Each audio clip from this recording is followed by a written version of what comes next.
Tonight on DC News Now at 4, a teenage girl killed in a crash has now been identified. Why neighbors are pushing for traffic safety. Plus, the cold temperatures continues this week. Meteorologist Damon Matson is with us with when you could see some snow. Then, a new look at the home of the Washington Commanders. Reaction from people in the district. One of the more frustrating moments was not being able to deliver the sports stadium deal in Northern Virginia. Also, as Glenn Youngkin's position as governor comes to an end, he's reflecting on his time with the Commonwealth. And the popular apps people are using for trading to make them money. We're stretching your dollar. You're watching the station covering all of the DMV. This is DC News Now. Good afternoon. Thanks for joining us for DC News Now here at 4. I'm Annalisa Gale. Mark Hall has the evening off. We start with a look at your forecast on this Thursday with meteorologist Damon Matson. And Damon, it has been cold out there. I did a quick walk from the car to go get lunch. You take the stroll inside the store just to get your calories going, you know. I was going to say, when you started with quick stroll, I was like, you braved this cold? Quickly. Yeah, but hey, I think all of us have been doing that, me included, because yeah, this has been a drastic change up from the last couple of days, and that cold air that we were already expecting, well, it got amplified by the wind that we have continued to deal with. It remains blustery out there, certainly not the windiest we've been over the last, well, several weeks. We have had stronger wind gusts than this, but still 30 to 35 miles per hour common from DC northward. It's a little bit calmer to the south, but there still is more than enough wind out there to drive that colder air. Now, temperatures are mostly in the 20s, even lower 30s across the region, but because of that wind, this is more of what it feels like. The wind chill, it's down to 19 degrees in DC. We have more of the mid-20s with those wind chills to the south, but look at Hagerstown, Martinsburg, even out toward Kaiser. It feels like it's in the single digits, and that is the kind of cold that is going to continue to drive in, and yeah, we're all going to feel it as we head into the night. So those air temperatures that are just barely around freezing right now, they will go tumbling even more tonight, down into the mid-20s by 10 to 11 p.m. and it's going to stay just as windy as it is out there right now. So those 20s will definitely feel more like the single digits and teens. So we'll have to bundle up. The cold is here to stay as we head into the upcoming weekend, but with a couple of disturbances passing nearby, we'll let you know if we could see any snow at all here in the DMV over the next few days. That'll be in your full forecast here in just a bit. All right, Damon, looking forward to it. Well, new this afternoon, police have now identified the 15-year-old girl killed last night in Montgomery County, Maryland. Police responding to that crash on Lockwood Drive near Northwest Drive Wednesday. Now the White Oak community is mourning after that crash. Police say a teen driver lost control of his car, struck another car, then a pole. DC News Now's Liberty Simmons is at the scene with more. This is painful, because a young girl lost her life. People need to be careful. A teenage girl dead after Montgomery County Police responded to the crash here on Lockwood Drive near Northwest Drive Wednesday morning.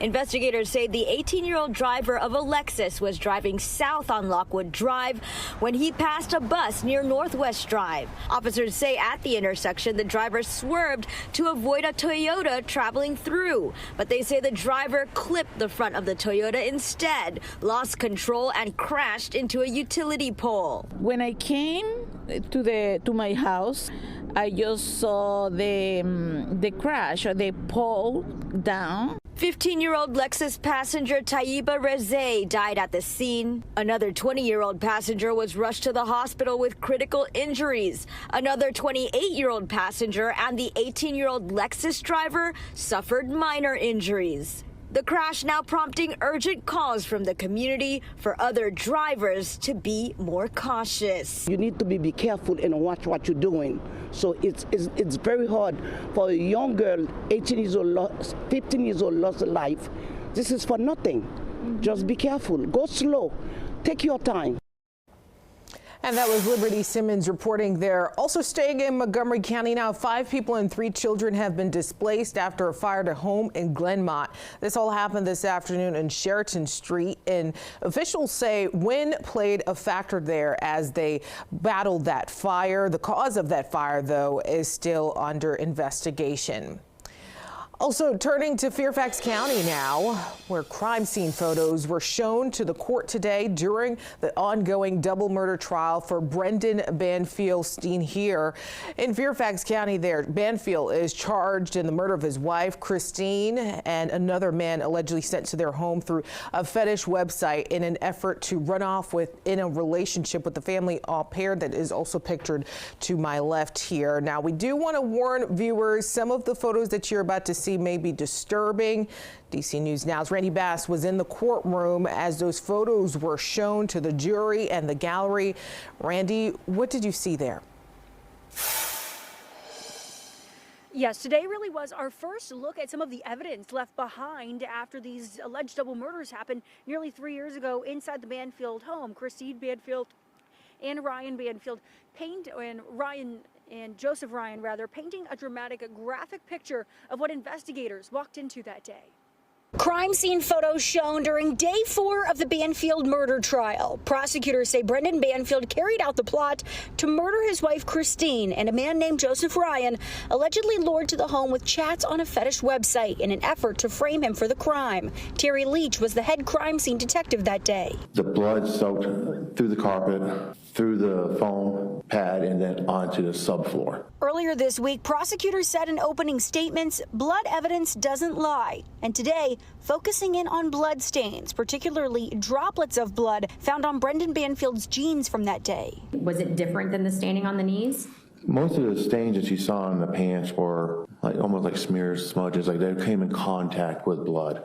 This was droplets. Also shown to the court, a photo of the contents of Joseph Ryan's bag recovered at the scene, including items prosecutors say Brendan and the family au pair, Juliana Perez Megales, told him over online chats to bring to the home as part of a plot to carry out a stranger rape fantasy with Christine and get him in their bedroom. Lubricant, clothespins, a chain with padlocks with the keys in them, a roll of electrical tape, like a COVID mask. Also shown to the court, photos of the large bloody knife allegedly used to stab Christine, along with footage of Brendan Banfield at a McDonald's near their home that morning, where prosecutors say he laid in wait for a call from the au pair staking out the home to let him know Joseph Ryan had arrived and it was time to set the alleged plan into motion. Now, today, we did not hear a ton of cross-examination from the defense of those crime scene investigators. What we did hear from, though, 2 more witnesses from the prosecution today.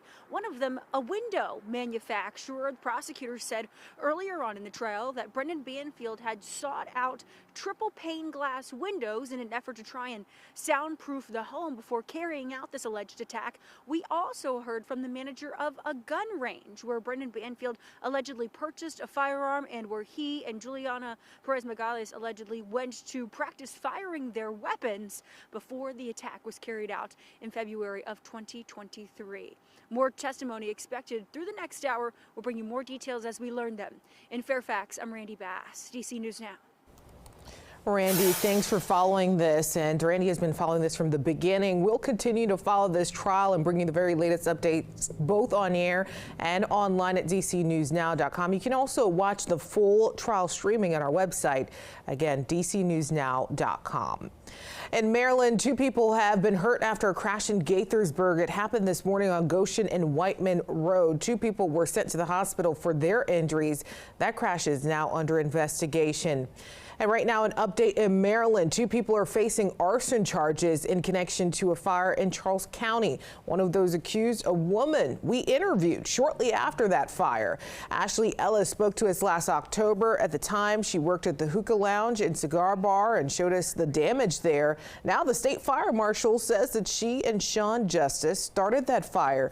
They are also accused of burglary. Investigators say Justice admitted to starting the fire, but Ellis encouraged and helped him plan it. And the whole thing was motivated by a personal relationship. In the district now, the wait is finally over. Today, we're getting the first look at what the new Commanders Stadium will look like. The team releasing several renderings. DC News Now's Marielle Carbone joining us live outside of what's left of the old stadium. And Marielle, there's lots of excitement today with these new images. Yeah, Annalisa, there is a lot of excitement, and the new design, it'll look a lot different from the debris field that is behind me. The new design, it pays homage to the old stadium and the city's history.